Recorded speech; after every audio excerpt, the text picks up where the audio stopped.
Hola, bienvenidos a esta unidad de metabolismo aerobio. Esta unidad tiene una importancia particular en el profesional de la actividad física. Veremos unas características que hacen de la producción de energía al interior de la mitocondria como uno de los elementos críticos, uno de los pasos más importantes en el aseguramiento del aprovisionamiento de energía al músculo esquelético del sujeto que se ejercita. Bien, cuando hablamos de metabolismo aerobio, estamos hablando fundamentalmente del papel que cumple una organela al interior de la célula que tiene como especialización la producción de energía. Ella es la mitocondria, una estructura de la más alta importancia en el aseguramiento de la producción de ATP utilizando el oxígeno. A manera de contextualización, hemos dicho hasta el momento que el escenario en el que nos devolvemos es aquel en el que tenemos la célula muscular, el miocito, una célula que para la producción de ATP, que en este caso con fines de contracción debe situarse en las cabezas de los bastones de miocina, tiene que ser resintetizada de manera constante. Vimos en sesiones anteriores, primero la reconstitución anaerobia lactácida haciendo uso de las enzimas miosinasa y creatinfosfoquinasa. Y en un segundo momento revisamos el proceso glicolítico, es decir, habíamos mencionado que son los azúcares quienes en segunda instancia se van a encargar de aprovisionar el ATP al músculo que está trabajando. Y esa ATP proveniente de los azúcares lo habíamos concebido a partir de una ingesta alimentaria en la cual teníamos los carbohidratos. Esos carbohidratos en el torrente sanguíneo van a llegar hasta la célula. Esa glucosa de una manera sintética se va a desdoblar hasta piruvato y habíamos visto cómo este piruvato pasaba a la producción de lactato. Pero en estas reacciones estábamos produciendo adenosín trifosfato para continuar eh, eh, eh, completando las necesidades del músculo por lo menos durante los primeros 2-3 minutos. Bien, hasta ahí iba el escenario. ¿De qué se trata hoy? Se trata hoy del escenario en el que a partir de los 3-4 minutos de un esfuerzo constante, el organismo debe tomar una nueva alternativa para la producción de adenosín trifosfato. ¿Y por qué debe tomar esa nueva alternativa? Pues bien, porque como habíamos dicho también, los carbohidratos tienen varios escenarios desde donde los ponemos, desde donde podemos hacer uso de ellos. El primero de ellos es que tenemos unos niveles de glucosa en sangre que deben ser mantenidos en un rango que es relativamente estrecho. ¿Y esto por qué? Porque la glucosa en el torrente sanguíneo, es decir, los valores de glicemia, deben asegurarse para garantizar el aprovisionamiento de energía a células particulares que tienen un uso muy prioritario de los azúcares como combustible energético, como es el cerebro. Es así como terminamos moviéndolos en un rango que se mueve entre 70 y 100 miligramos por 100 mililitros de glucosa en sangre, lo cual termina siendo relativamente preciso, es un rango que debe mantenerse, en el sentido que si estoy por debajo de los 70 miligramos, estaré entrando en hipoglicemia y por encima, pues estaría entrando en hiperglicemia. O sea que hasta aquí tenemos un primer compartimiento desde el cual yo puedo hacer uso de los niveles de glucosa, pero tengo una restricción. Habíamos visto también, lo habíamos mencionado, que esos carbohidratos pueden ingresar a la célula en forma de glucosa y si la célula está inactiva, pues una alternativa que tiene la glucosa es convertirse en glucógeno pasando previamente desde glucosa 6-fosfato por glucosa 1-fosfato. O sea que así tenemos un segundo compartimiento o un segundo reservorio de carbohidratos muy importante que es el contenido de glucógeno muscular. Ahora, un tercer escenario que hemos visto de los carbohidratos es que ellos, una vez desdoblados en la glicólisis y transformados en lactato, ese lactato puede ir al hígado y allí convertirse en glucógeno y tengo una tercera compartimento de reserva que es el glucógeno hepático. Entonces, bien, así las cosas, con estos tres compartimientos de reserva de carbohidratos, yo puedo garantizar el aprovisionamiento de ATP para el trabajo que estoy haciendo.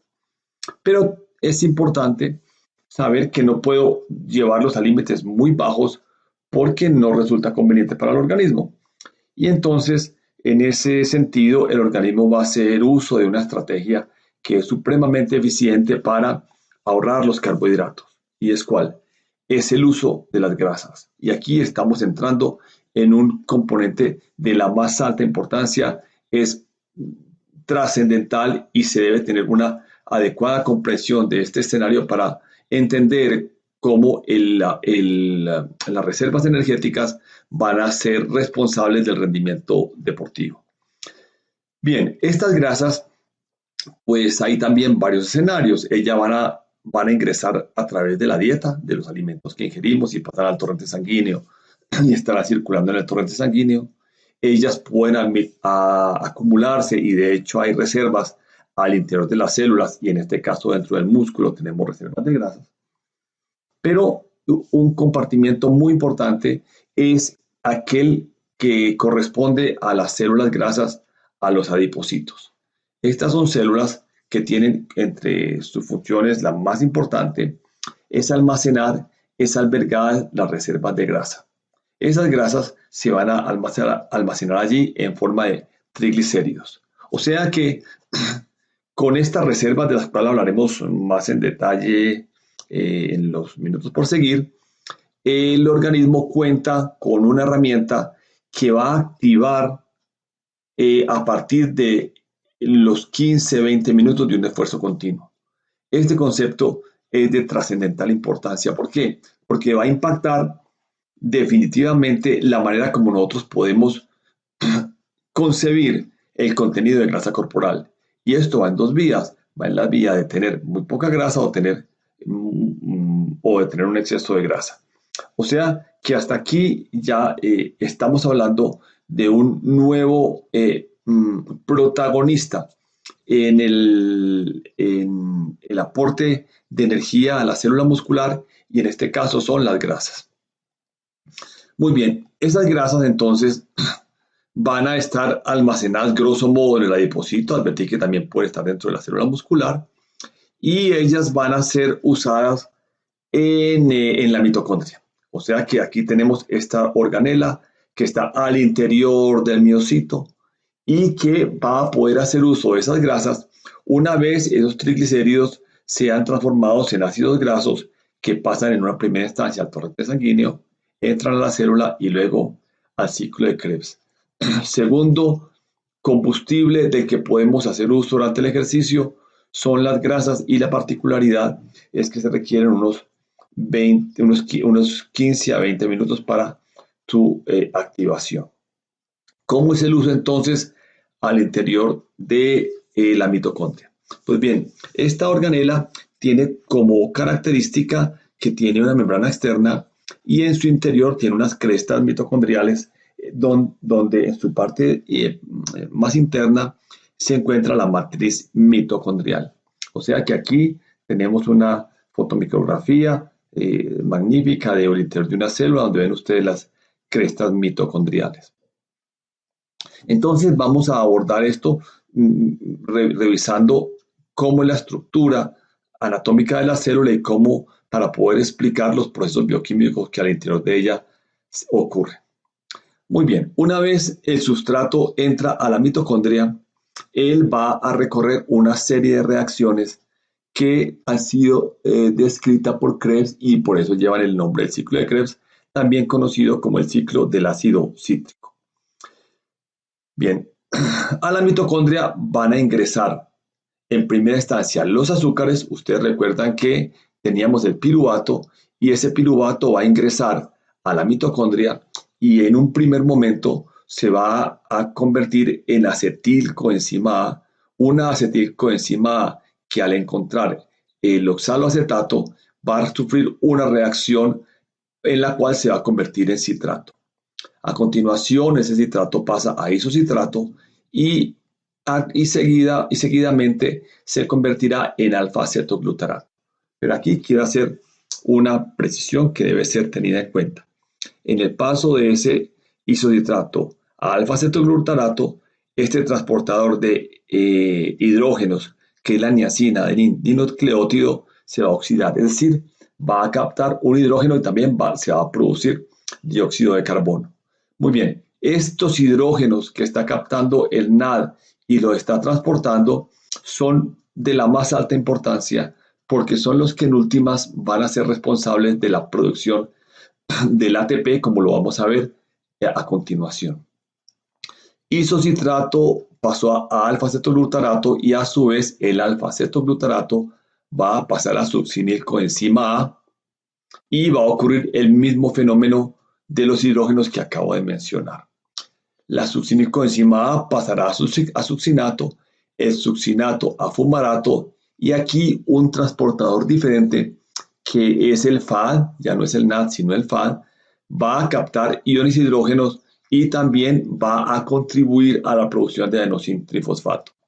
El fumarato a su vez pasa a malato y finalmente el malato pasando a oxaloacetato va a tener una última reacción en la cual el NAD se va a oxidar. Muy bien, esto es un esquema, es una vista simplificada de las reacciones que ocurren, muy importante retenerlo aquí, al interior de la matriz mitocondrial. Entonces, ¿qué pasa a continuación? Esos iones de hidrógeno van a comenzar a sufrir un proceso a través de la membrana interna de la mitocondria. O sea que si vamos a esquematizar la mitocondria que hemos visto en la fotomicrografía de diapositivas anteriores, tenemos una primera membrana, que es la que ven ustedes aquí en forma sombreada de guiones, esa es la membrana externa mitocondrial. Este espacio que estamos representando con esta serie de complejos corresponde a la membrana interna mitocondrial, esta es la membrana interna mitocondrial, o sea que de aquí hacia abajo estaríamos al interior de la matriz mitocondrial y este espacio que estoy señalando sería el espacio intermembrana. Todos estos esquemas son necesarios para poder explicar lo que se denomina la cadena respiratoria, que es el escenario último donde se produce el adenosín trifosfato. Entonces, ¿qué hemos dicho? Que el ciclo de Krebs, al interior de la matriz mitocondrial, va a surtir una serie de reacciones químicas que van a liberar los iones de hidrógenos que van a ser transportados por los NAD y ese NAD, que es el que se muestra acá, y el FAD, traen los hidrógenos y luego ese NAD va a entregar 2 electrones al primer complejo de la cadena respiratoria. El primer complejo de la cadena respiratoria es el complejo NAD deshidrogenasa. Esos 2 electrones se le van a pegar a la fluoroproteína y al complejo hierro-azufre, y el cual a su vez, ese complejo hierro-azufre le va a pasar los electrones al complejo 2, que es la succinato deshidrogenasa, y particularmente a la ubiquinona. Pero bien, hasta aquí, ¿qué debo resaltar? Que el paso de estos electrones a través de estos complejos y de estos subcomponentes van a arrastrar los iones hidrógeno desde la matriz mitocondrial al espacio intermembrana. Como se puede ver en esta imagen, en el espacio intermembrana yo tengo una mayor concentración, hay una más alta densidad de iones hidrógeno que lo que hay al interior de la matriz mitocondrial. Entonces lo que están haciendo estos electrones es forzar, llevar en contra del gradiente de concentración los iones hidrógeno del espacio de la matriz mitocondrial al espacio intermembrana. Los electrones continúan haciendo su curso en la cadena respiratoria, van a pasar del complejo 2 al complejo 3, que es la citocromo reductasa, y van a ver ustedes cómo de nuevo en el paso en el complejo 3, el curso de los electrones a través de estas subunidades llegando al complejo hierro-azufre van a forzar de nuevo el paso de 4 iones hidrógenos más de la matriz mitocondrial al espacio intermembrana. Luego continuamos con el citocromo C, pasamos al complejo 4, que es la citocromo oxidasa, y observen ustedes aquí cómo en el paso de la citocromo oxidasa los electrones van a forzar el paso ya no de 4, sino de 2 iones hidrógeno hasta el espacio intermembrana.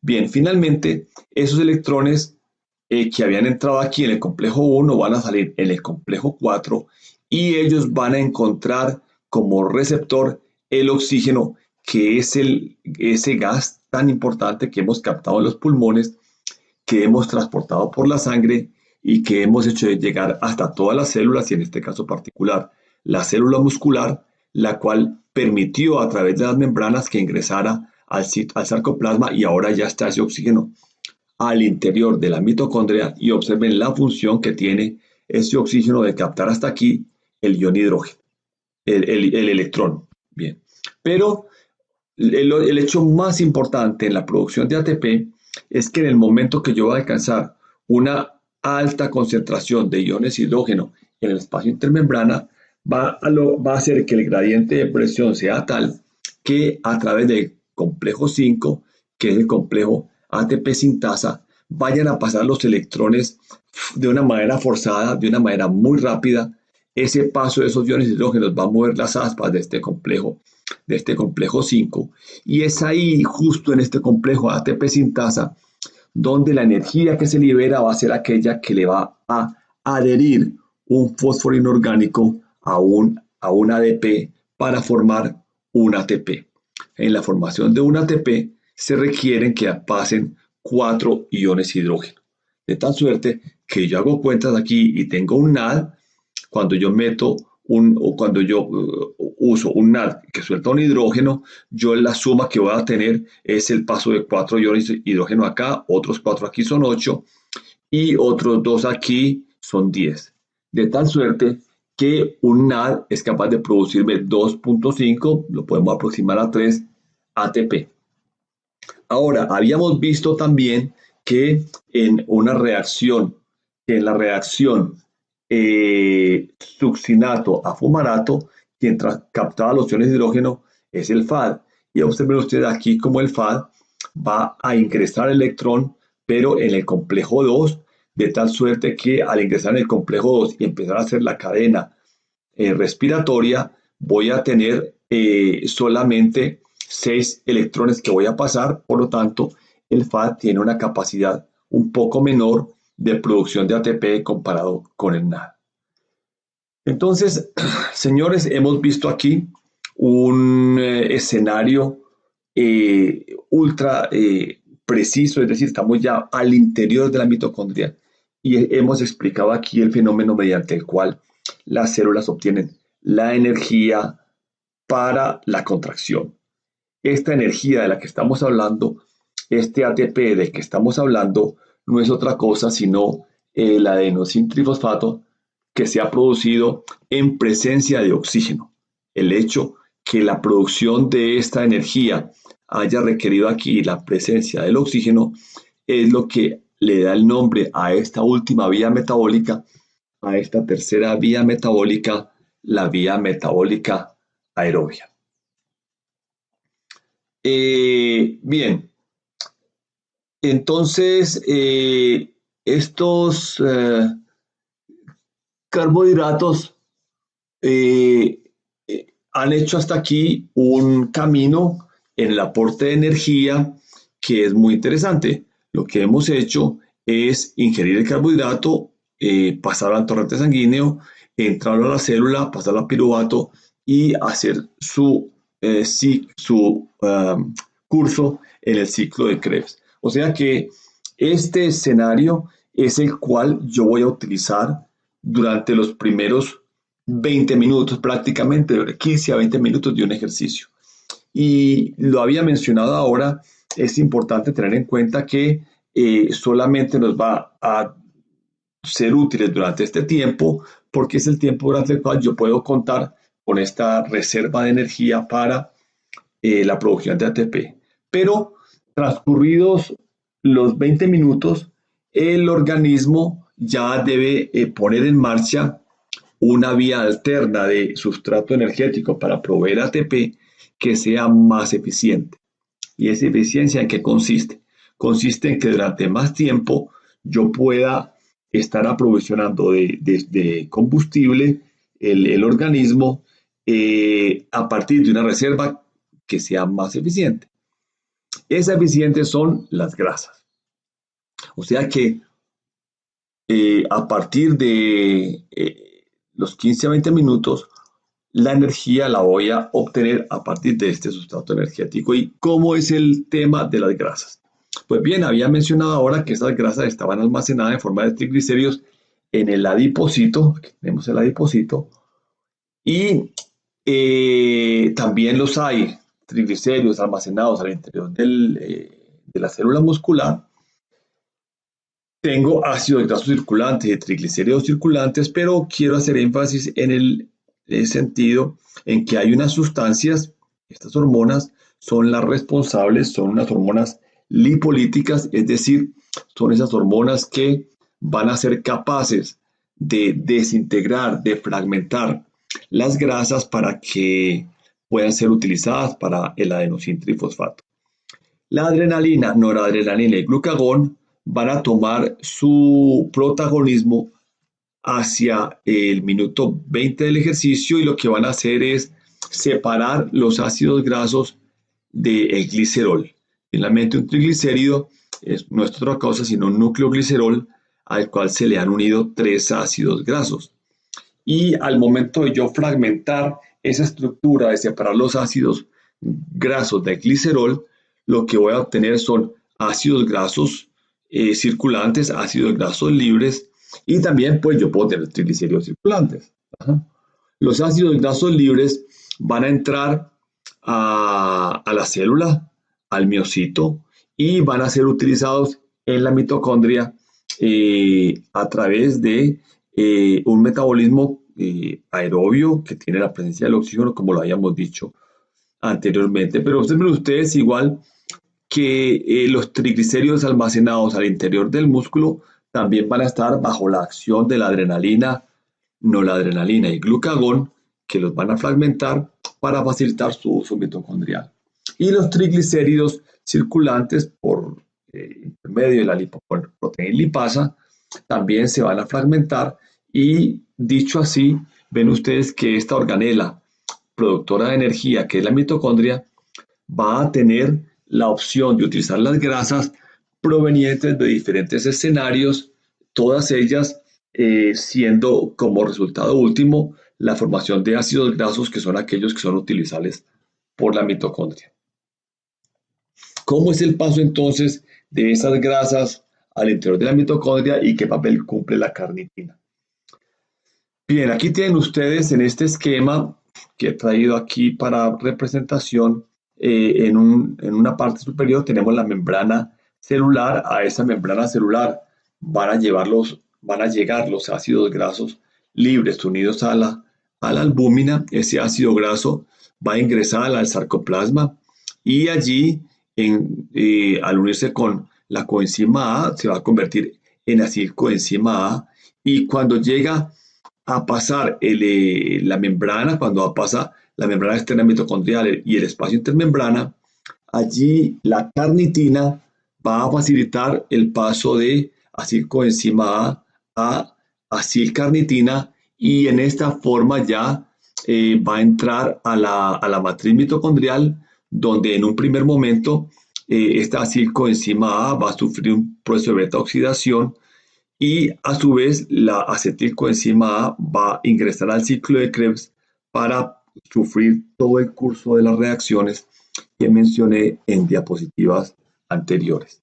Entonces, estamos aquí en un escenario detallado mirando cuáles son las reacciones, cuáles son los pasos que deben sufrir las grasas para poder ser utilizadas como sustrato energético. Y ven ustedes entonces que el metabolismo aerobio, el ingreso de las grasas a la mitocondria para su uso como sustrato energético, tiene una cadena de reacciones que son bien precisas y en las cuales la carnitina tiene una participación que vale la pena mencionar a estas alturas de la presentación. O sea que hasta aquí hemos dicho que tanto azúcares como grasas son supremamente importantes en el aseguramiento de la producción de ATP, y entonces podremos analizar en el curso del tiempo que va transcurriendo cómo se va a comportar cada uno de estos sustratos y mirar en qué proporción aportan como combustibles, especialmente en el ejercicio. Si tomamos un escenario de un esfuerzo continuo de moderada intensidad, que puede ser del orden de 2 horas de duración aproximadamente, ven ustedes cómo en los primeros 20 minutos son los carbohidratos los que van a tener una participación creciente en el aporte en el aporte de energía, es decir, su papel como combustible.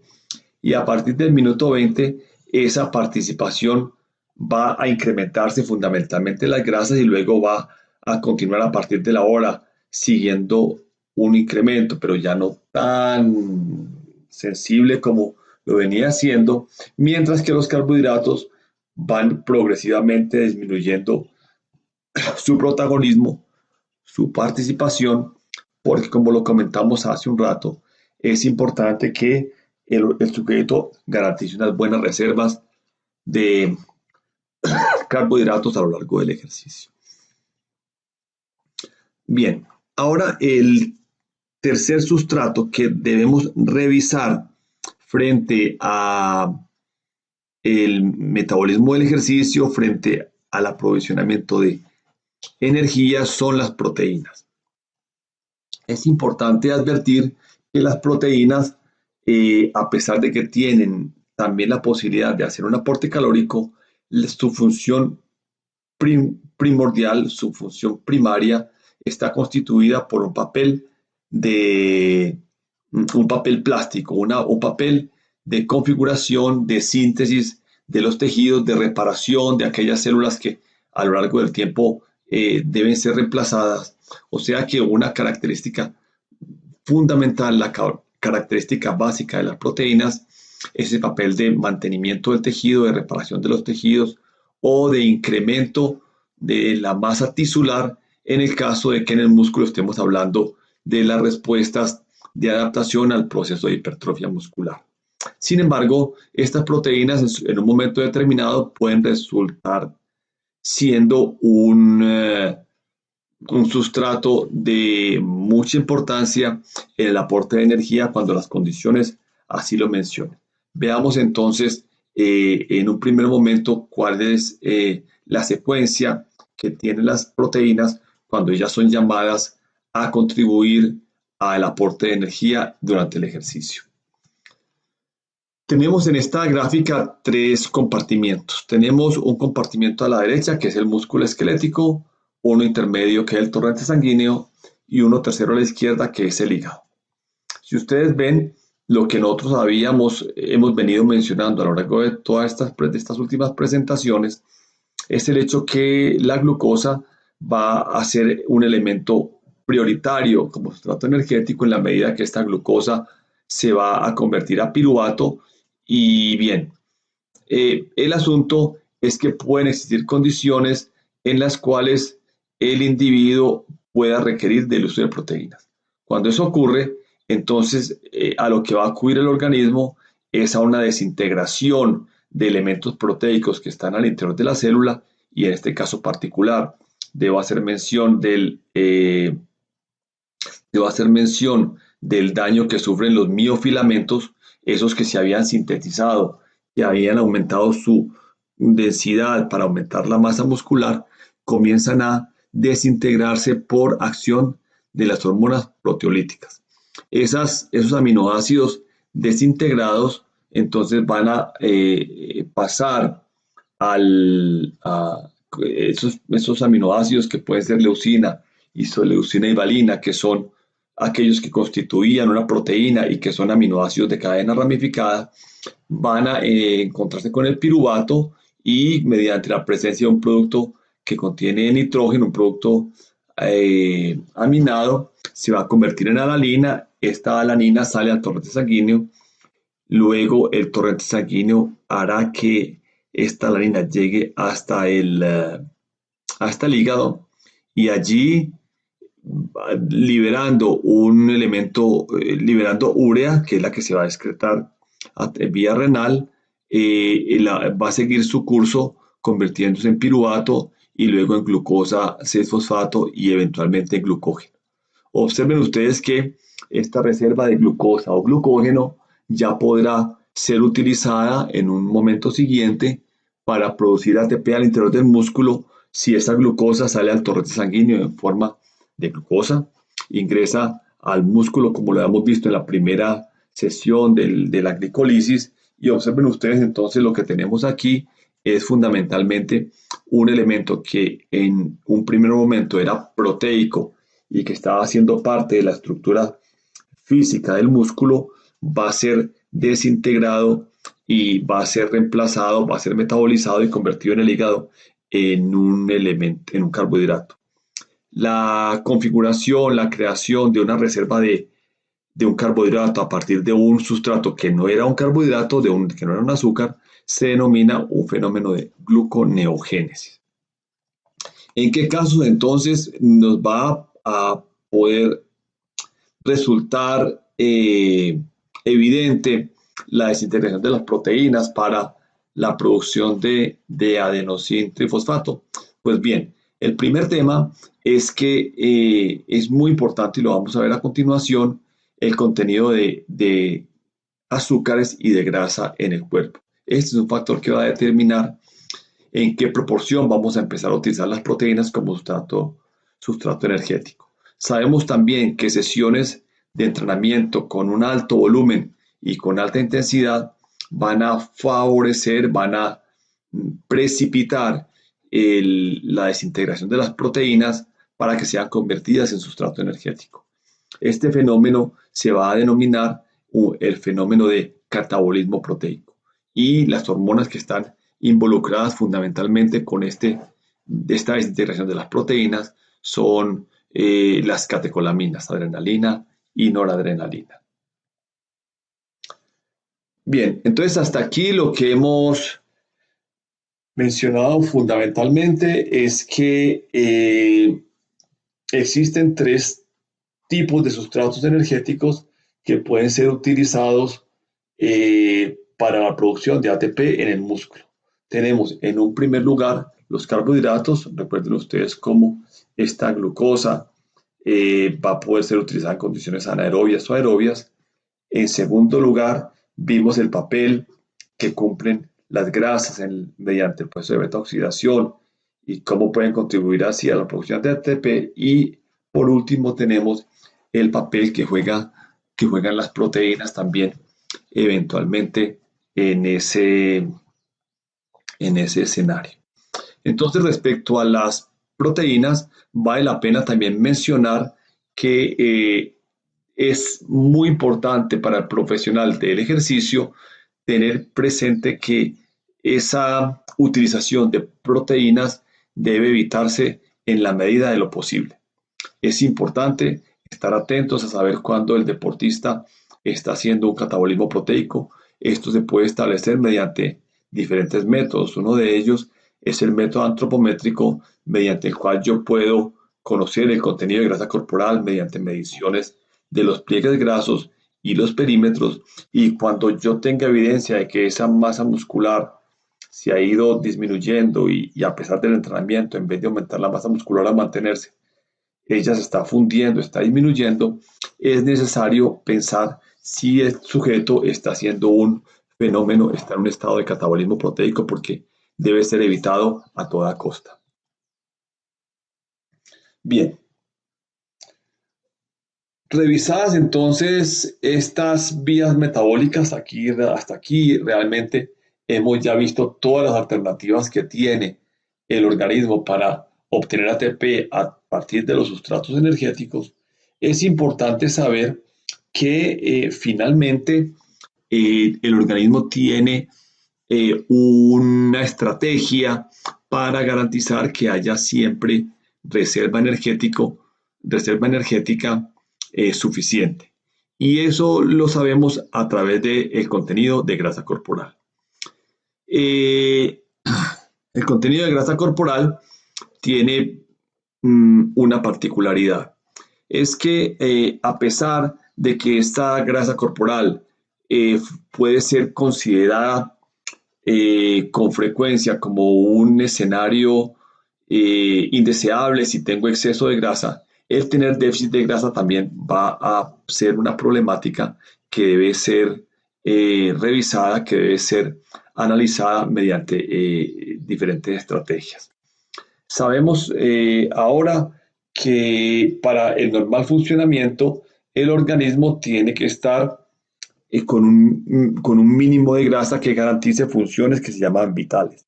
Dentro de las funciones vitales tenemos especialmente el control de la temperatura, la termorregulación. Otro punto es el que tiene que ver con factores hormonales. Sabemos que el tejido graso es un tejido activo que tiene múltiples funciones, entre ellas, por ejemplo, la síntesis de hormonas.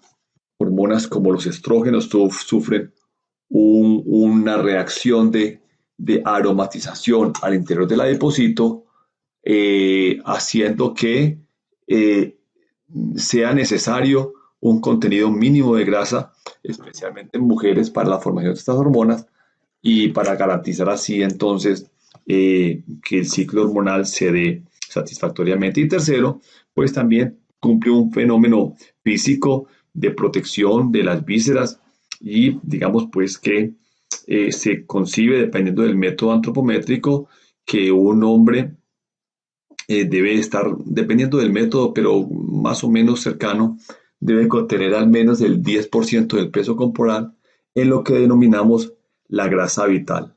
Mientras que las mujeres, por características inherentes al sexo, pues requieren aproximadamente un 2% más de grasa corporal que los hombres. Por encima de esos valores eh,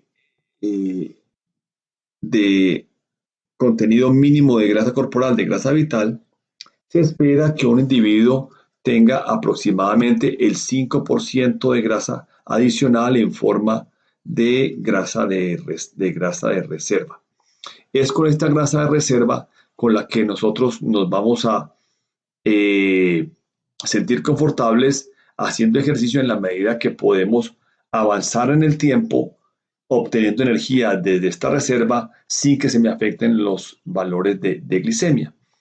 Con un 5% mi capacidad funcional está muy bien.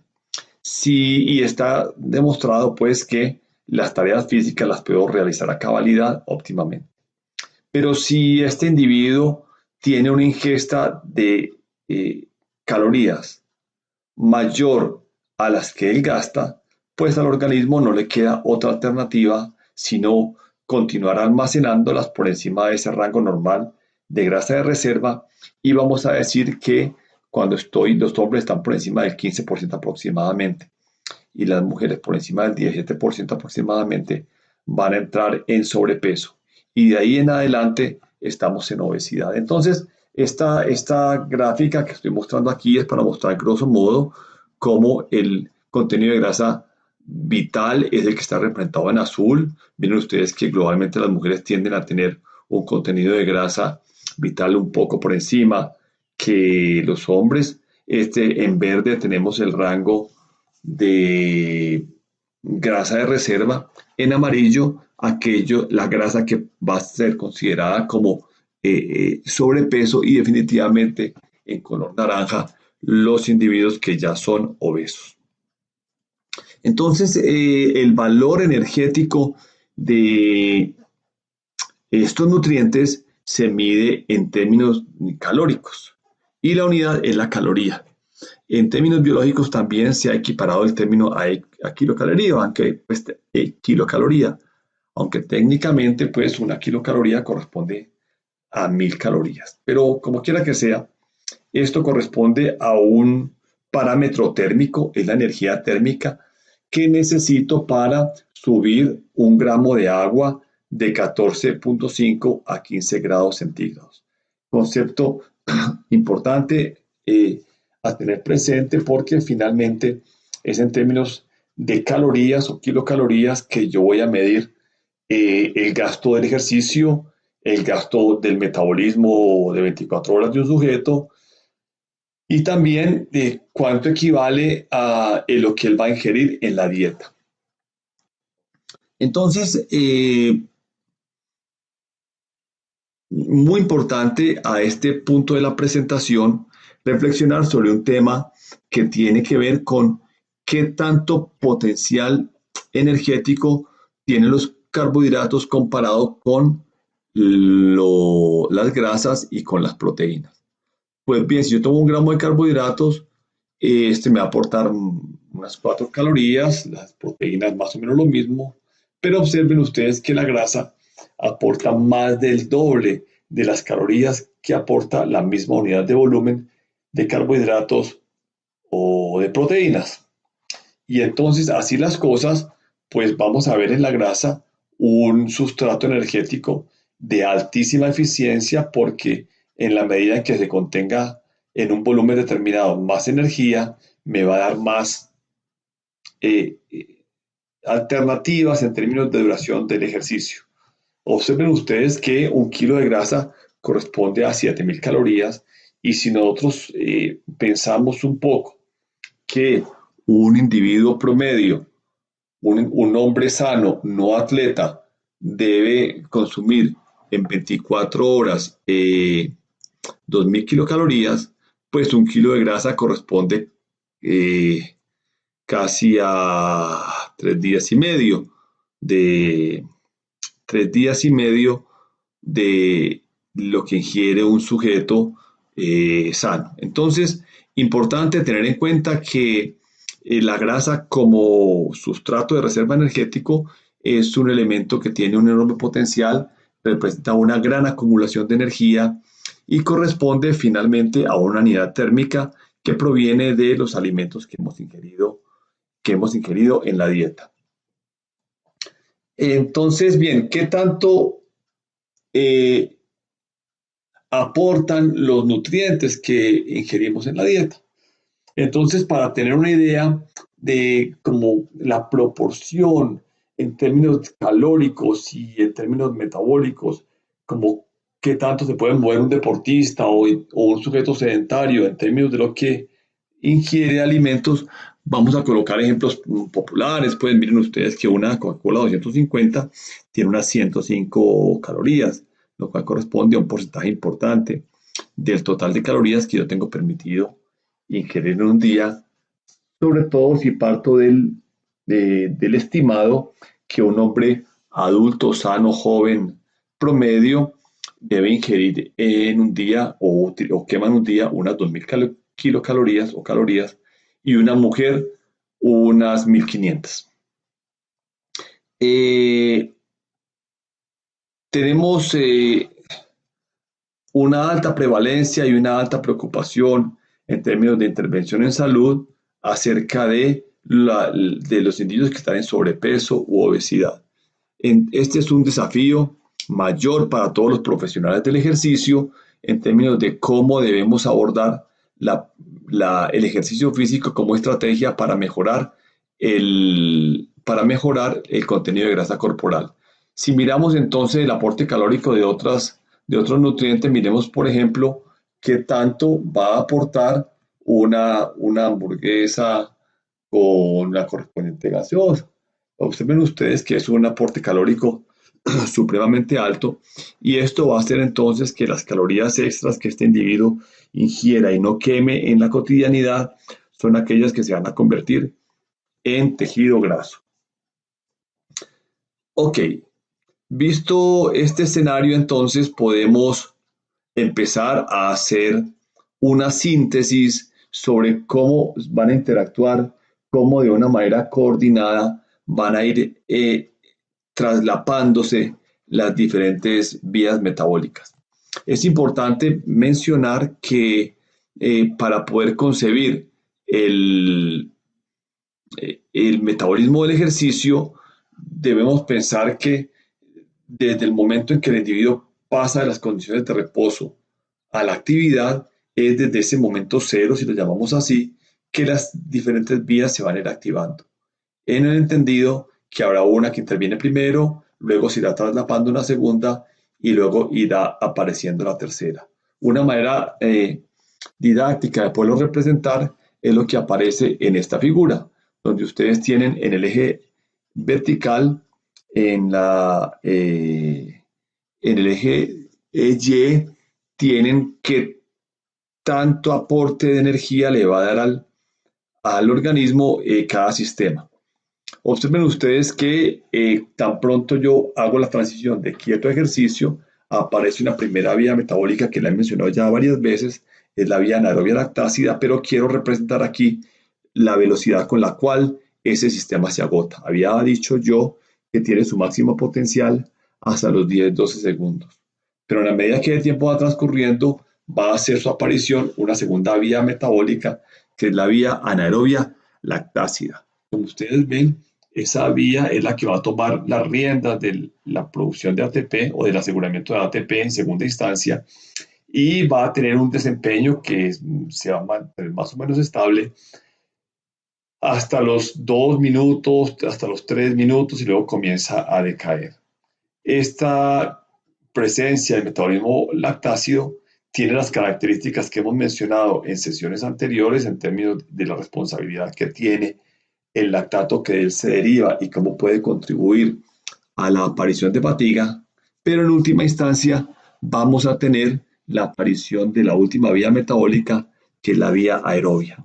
Esta vía aerobia es magnífica, va a tomar las riendas de la producción de ATP a partir del minuto 4, de tal suerte que podemos decir que los primeros 3-4 minutos desde el inicio del ejercicio corresponden a los minutos que yo llamaría el calentamiento metabólico, y es ahí a partir del minuto 4 donde ese individuo puede ya exigir, puede al máximo exigir su metabolismo de ejercicio.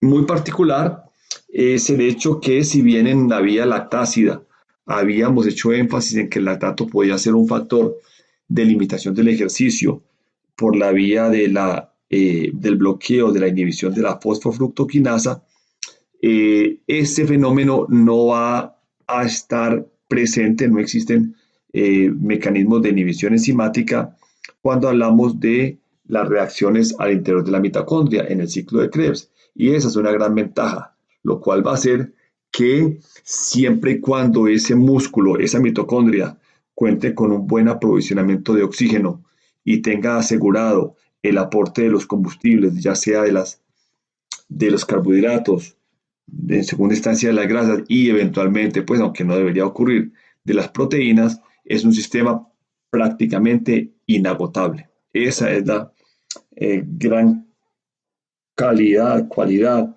del metabolismo aerobio. Es un metabolismo que tiene una capacidad casi ilimitada, pero en contraparte no tiene tanta potencia como los dos primeros, puesto que va a requerir siempre de la presencia del oxígeno para su máxima expresión. Una ilustración muy didáctica de la gran capacidad que tiene el metabolismo aerobio es el miocardio. Las células del corazón son células altamente especializadas en la producción de ATP en presencia de oxígeno, y eso lo demuestra el hecho que sea un órgano que trabaja de manera vigorosa, constante, desde la época embrionaria hasta la muerte del individuo. Entonces, si tenemos un órgano que puede trabajar de manera constante, sin parar, durante 75, 80, 90, 95 años, pues resulta una estrategia maravillosa de garantía de producción de energía en el organismo. O sea que, bien, hemos hecho hasta aquí una revisión muy interesante del metabolismo del ejercicio. Hemos visto cómo interactúan y cómo van apareciendo las diferentes vías metabólicas. Ahora, vale la pena mencionar cómo los combustibles van a contribuir de manera proporcional a la producción de ATP en la medida que el ejercicio va transcurriendo. Este tema es de mucha importancia para los entrenadores, para los preparadores físicos, porque les podrá permitir tener una aproximación de cómo esos sustratos energéticos van a ir haciendo su rol, van a ir interviniendo en la producción de energía durante el ejercicio. Veamos algunos ejemplos. Esta diapositiva nos muestra de qué manera los tres tipos de combustibles, azúcar, grasa y proteína, van a contribuir a lo largo de un ejercicio de unas 4 horas cuando miramos dos intensidades diferentes. En el recuadro A de la izquierda tenemos un sujeto que se ha ejercitado durante ese tiempo al 30% de su capacidad máxima, del VO2 máxima. Y en el recuadro de la derecha, en el recuadro B, tenemos el mismo ejemplo de tiempo, pero con un sujeto que se está ejercitando casi al doble de intensidad, se está ejercitando al 70% del VO2 máximo. Observen ustedes cómo cuando yo me ejercito al 30%, el glucógeno muscular va a tener una participación menos protagónica en la medida que el tiempo va transcurriendo y de manera análoga lo va a ir haciendo la glucosa. Y miren ustedes cómo en la medida que el tiempo va transcurriendo, glucógeno y glucosa van disminuyendo su aporte, pero las grasas que inician en un primer momento aportando el 37% del gasto energético hacia las 4 horas de ejercicio, ya están aportando casi el doble, el 62% del porcentaje del gasto energético. Pero si yo incremento la intensidad del ejercicio, van a ver ustedes que ese glucógeno muscular va a tener una caída un poco más rápida, pero sobre todo que las grasas al minuto 4 van a ser responsables hasta el 70% del gasto energético de ese ejercicio. Entonces miren ustedes cómo la duración del ejercicio va a ser crítica, es muy importante en el tema de qué tanta energía voy a utilizar yo. Adicionalmente, vamos a mirar la tasa de utilización de los depósitos de glucógeno, tanto en el hígado como en el músculo, según qué tan largo y qué tan intenso sea el ejercicio. Miremos en un primer momento en la figura A cómo se comportan las reservas de glucógeno al interior del hígado.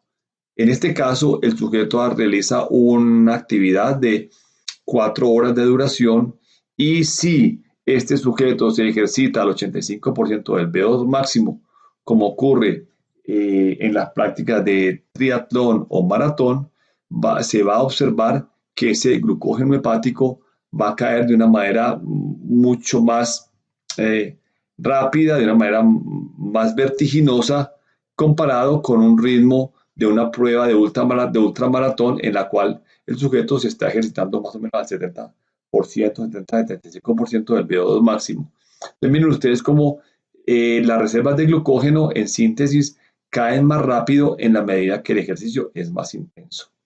Y si hago el mismo análisis pero al interior del músculo, voy a encontrar que en la medida que aumenta la intensidad del ejercicio, observen ustedes, tenemos 3 escenarios: al 50% del VO2 máximo, al 70% y al 85%. En la medida en que yo incremento la intensidad del ejercicio, la caída de las reservas de glucógeno muscular son más rápidas, son más importantes. Bueno, y finalmente es importante tener presente al término de esta unidad del metabolismo del ejercicio una noción de cuánto cuesta en términos calóricos realizar cualquiera de las actividades. Observen ustedes, entro ahí aquí a colación, actividades cotidianas y deportivas que muestran a ustedes de manera progresiva cada una de ellas cómo va costando cada vez más kilocalorías por hora y por kilogramo de peso. Miren ustedes cómo en la medida que yo paso de acostado, sentado, a posición de pies o me pongo a hacer una tarea doméstica como pintar la casa, voy aumentando el costo energético que pasa de prácticamente 1 kilocaloría por hora por kilogramo de peso hasta casi 4. En deportes, pues he seleccionado aquí unos 5 disciplinas, pero igual en los textos de fisiología encuentran ustedes anexos que muestran con detenimiento el costo energético de cada una de las disciplinas deportivas, pero si colocamos arquería, ciclismo recreativo, golf, danza aeróbica y baloncesto, vamos viendo que el costo aproximado en kilocalorías por hora y por kilogramo de peso se va incrementando para pasar de unas casi 4 kilocalorías por hora por kilo en arquería y llegar casi a 10 cuando hablamos de un baloncesto intenso. Entonces, señores, esta revisión del metabolismo aerobio es la parte final, la parte terminal del análisis de esta unidad. Una unidad que es de la más alta importancia en la medida en que va a tener repercusiones muy importantes sobre cómo abordo yo mi deportista o el sujeto al cual estoy orientando un plan de acondicionamiento físico y sobre todo me va a permitir tener más herramientas que me van a ser muy útiles en términos de cómo concebir y cómo utilizar el ejercicio como herramienta altamente eficiente para el control del contenido de grasa corporal. Muchas gracias.